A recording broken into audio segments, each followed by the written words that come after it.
राधे राधे दोस्तों।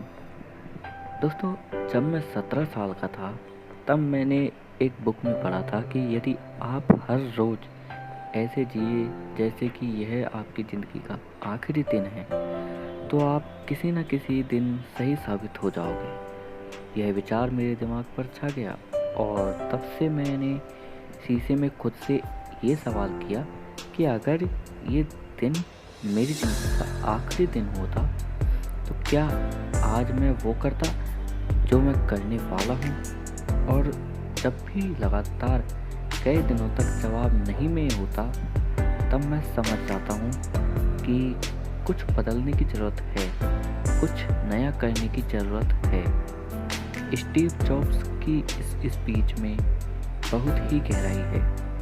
अगर आप ये बात ध्यान से समझें तो ये बात आप में एक अलग ही ऊर्जा भर देगी और इससे भी ज़्यादा ऊर्जावान उनके जीवन की कहानी है। यह एक ऐसी शख्सियत थे जिन्हें ना अपने पैसे से प्यार था और ना ही पैसा उनकी पहचान था, बल्कि लीक से हटकर सोचना तथा टेक्निक को नए रूप में परिभाषित करना उनके प्रबल व्यक्तित्व की विशेषता थी। लेकिन स्वयं स्टीव जॉब्स के लिए उनकी ज़िंदगी कभी आसान नहीं रही। उनका प्रारंभिक जीवन काफ़ी भ्रम और उथल-पुथल से भरा हुआ था। बिना समय गंवाए हम उनके बारे में शुरू से जानते हैं। स्टीव जॉब्स का जन्म 24 फरवरी 1955 में कैलिफोर्निया के सैन फ्रांसिस्को में हुआ था। उनका वास्तविक नाम स्टीवन पॉल जॉब्स था, जो उनको गोद लेने वाले माता-पिता क्लारा जॉब्स और पॉल जॉब्स से मिला था। दरअसल उनके वास्तविक माता-पिता का आर्थिक स्थिति बहुत ही खराब थी और वे ये नहीं चाहते थे कि उनके बच्चे को भी अभावग्रस्त जिंदगी में जीना पड़े। इसलिए उन्होंने स्टीव को एक ऐसी दंपत्ति सौंपने का फैसला किया जो उनकी अच्छी परवरिश कर उनको अच्छी शिक्षा दे सके। उनके पिता पॉल जॉब्स एक इलेक्ट्रिकल वर्कशॉप चलाते थे, इसलिए स्टीव का ज़्यादातर समय अपने पिता की मदद करने में ही व्यतीत होता था।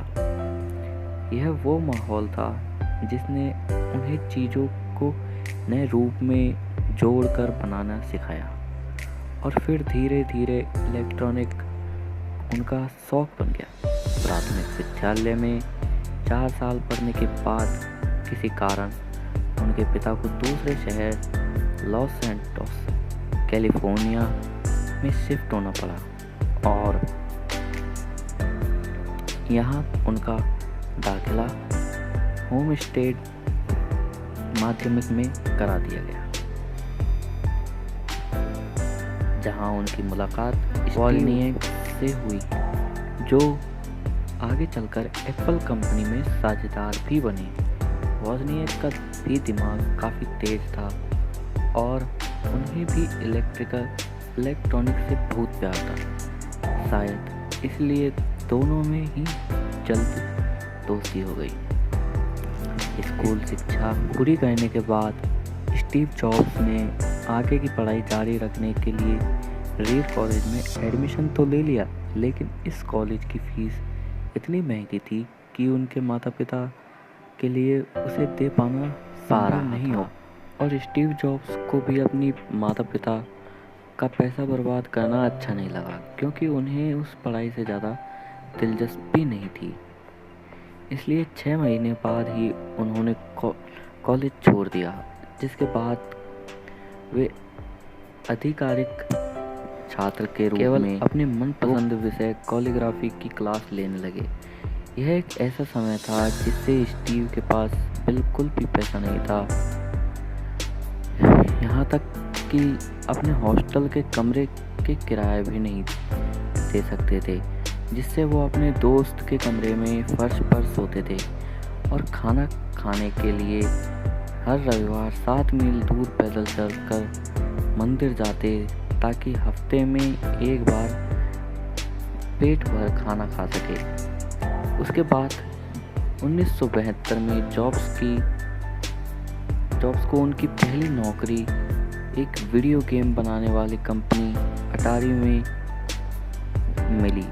वो वहाँ कुछ वर्ष तक काम करते रहे, लेकिन जैसा ही होता है, हर इंसान की ज़िंदगी का एक आध्यात्मिक पक्ष भी होता है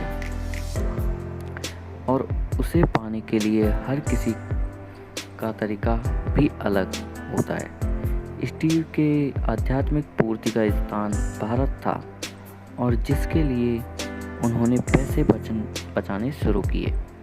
1974 में वह भारत अपने दोस्त डैनियल कोटेक के साथ आए और जो बाद में जाकर एप्पल कंपनी के एम्प्लॉय बने।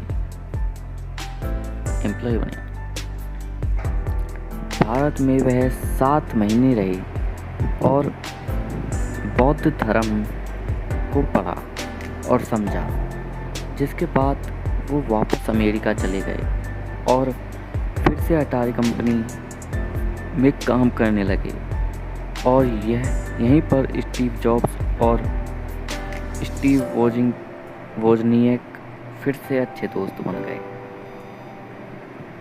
दोनों ने मिलकर काम करने का सोचा और जहां दोनों की रुचि इलेक्ट्रॉनिक में थी, तो कंप्यूटर बनाना उनके लिए सही फैसला था और दोनों ने मिलकर अपने पापा के छोटे गैराज से अपने जुनून को हकीकत में बदला।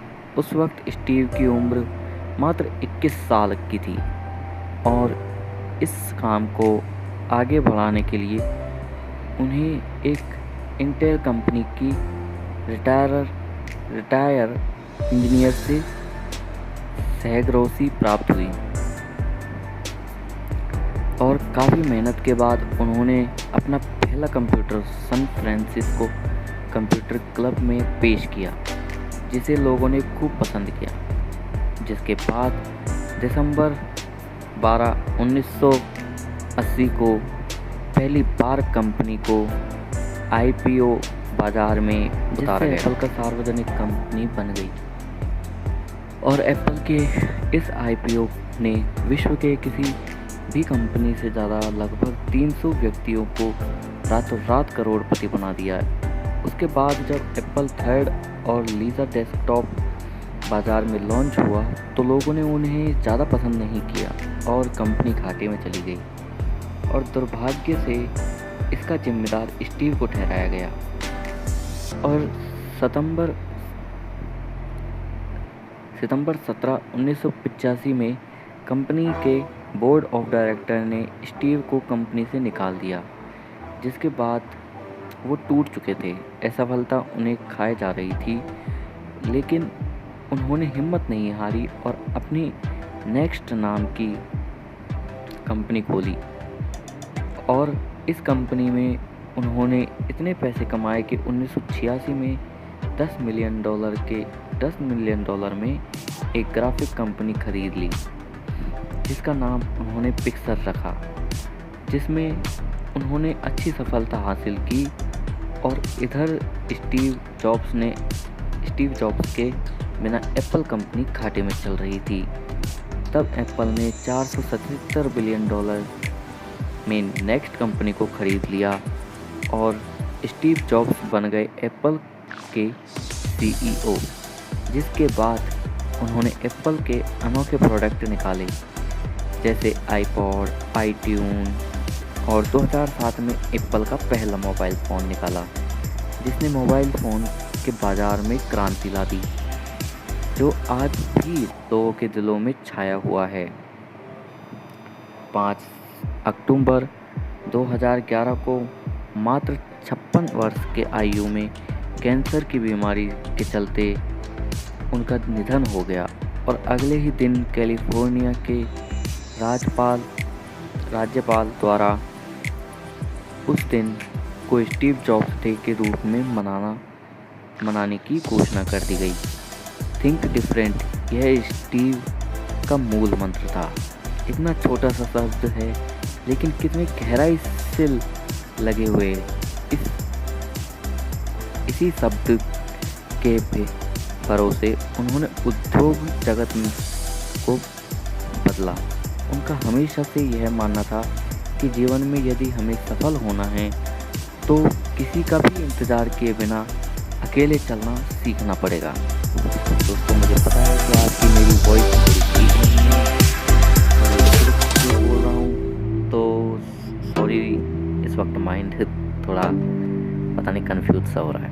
तो दोस्तों, मिलते हैं चलो अगली वीडियो में। मुझे उम्मीद है आपको वीडियो पसंद आई।